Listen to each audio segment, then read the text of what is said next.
Hello, welcome to the video. In this section, we're looking at lesson 10.3, where we're going to be using chords. So if you recall, in 10.1, we talked about chords as a definition. And anytime you have a chord, it is a line segment where their two endpoints are on a circle. So depending on what kind of a chord we get with different relationships and with respect to these theorems that we're going to look at, it's going to help us or enable us in order to solve some problems. So first off, we're going to look at, so we got we have three theorems that are diagrammed here. And the first one, it says we have a congruent corresponding chords theorem. So if you are in the same circle or in a congruent circle, and two minor arcs are congruent if and only if their corresponding chords are congruent. So if you have the same um, arc measure here and here, that means their chords are congruent. Next, so here we have, it says a perpendicular chord bisector theorem. So if a diameter of a circle is perpendicular to a chord, then the diameter bisects the chord and its arcs. So they're saying that EG is a diameter, and if it bisects, which is it intersects at a 90-degree angle, then two things are true. One is HD and HF are congruent, and GD and GF are congruent. So keep that in mind. And then we have a converse of this. It says that if one chord of a circle is a perpendicular bisector, then the first chord is the diameter. So they're just saying like, oh, if all of this stuff is true, then they're saying that QS is the diameter. So in this diagram, we have circle. They're telling you that circle P is congruent to circle Q. So we have congruent circles.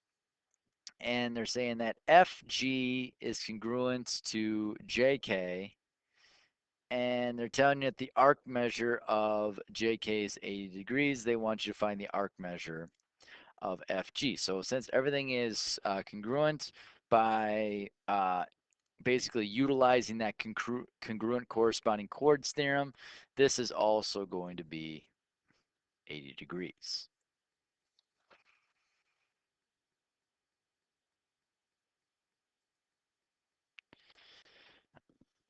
In this example, we have a diagram to the right. They want us to find HK. So HK is right here. And some information that they give us is, oh, we know that JL is a diameter because it crosses through the center point M. And we have a 90-degree angle there. So since we have that 90-degree angle, we now can say, well, that since it's a diameter and it is perpendicular, we can also say that it bisects. So that means that HN and NK are the same measurement. Well, they just give you a value for NK, which is 7. So that means that HM is 7. So HK is going to be 7 plus 7, which is 14. For part B, they want you to find the arc measure of HK, which is right here.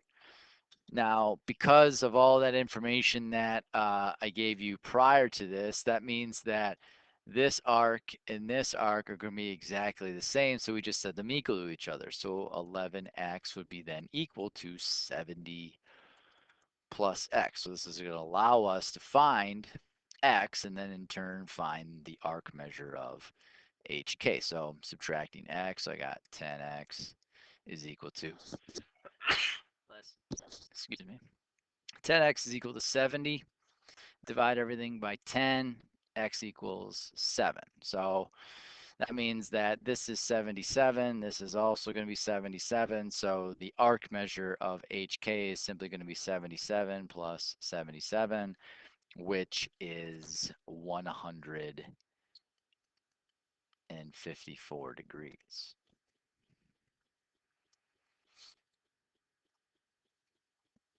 All right. Here it says 3 bushes are arranged in a garden as shown.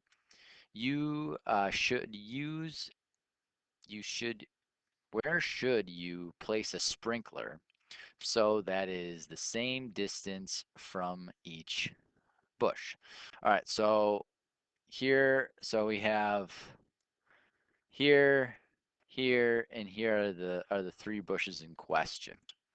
So to get a sprinkler at the same distance, what we need to do is we need to identify um, the perpendicular bisectors between uh, those those 3 bushes. So what you're going to do is, now we're not going to construct this. We're just going to um, eyeball it. So you need a line from the center of this bush and this bush, and then the center here from here. Okay, so I understand my lines aren't perfect, but you guys get the idea. So from those 2 line segments, what we need to do is we need to find the midpoint. So we're not going to construct it, but I'm just going to try to get an idea of where the midpoint is in these 2 line segments. So that means that the distance from here to here and the distance from here to here are going to be the same.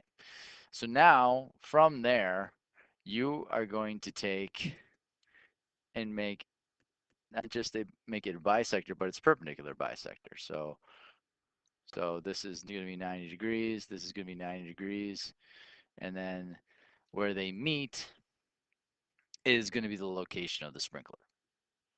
So that means wherever that is, it's going to be equidistant from all of those, from those points. So if you were to try to make a circle, um,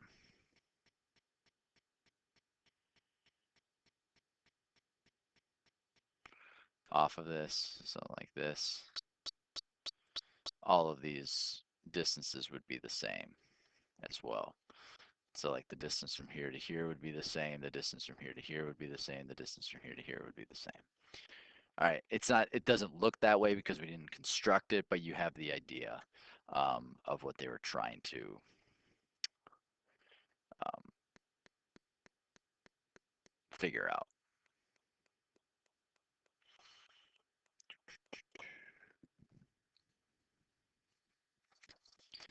The last theorem that we look at in this section is called an equidistance chords theorem. So it says, again, in the same circle or congruent circles, 2 chords are congruent if and only if they are equidistant from the center. So if they're saying that uh, AB is congruent to CD if and only if EF is equal to EG. So how can that be used to our advantage? So in this particular instance, it says in the diagram, QR is equal to ST is equal to 16. CU is equal to 2x, and CV is equal to 5x minus 9. They want us to find the radius of circle C. So um, there are many different ways you can go about solving this. So like the first thing I notice is, well, okay, I can just take this and say, all right, QC is a radius. You could have said SC, you could have said TC, you could have said RC. It really doesn't matter. Well, I just chose that one. So basically what we need to do at the end of the day, they're trying to find the radius, in this particular instance, I'm trying to find QC. Well, we know that the distance from this center and the distance from this center of those 2 chords are 2x and 5x minus 9 respectively. Because they're both the same, because QR is the same as ST, they're both 16, they're both equal, that means that the distances to the center are the same. So to find x, I can say that 2x is going to be equal to 5x minus 9. So again, I'm going to subtract 5x to both sides, so I get negative 3x is equal to negative 9. X is going to be equal to positive 3. All right, that doesn't solve anything yet, it just kind of helps us out. So that means that I know that for right here, 2 times 3, this is going to be a value of 6. Okay.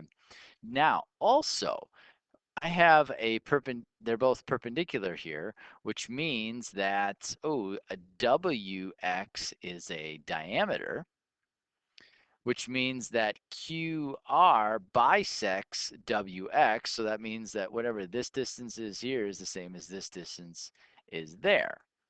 Well, we know that QR is 16, so that means half of 16 is 8. So I know that the value here is 8. This is 8, this is 6. We have a right triangle. So to find the radius, we can just simply use the Pythagorean theorem. So I can say that 6 squared plus 8 squared is going to give me r squared, basically, whatever the radius is. So this is going to be 36 plus 64 is equal to r squared. 36 plus 64 is 100. And to find r, just take the square root of both sides. So that means that 10 is r. So 10 is my radius for this circle C. And that is being able to use chords. Hope this helps. Until next time.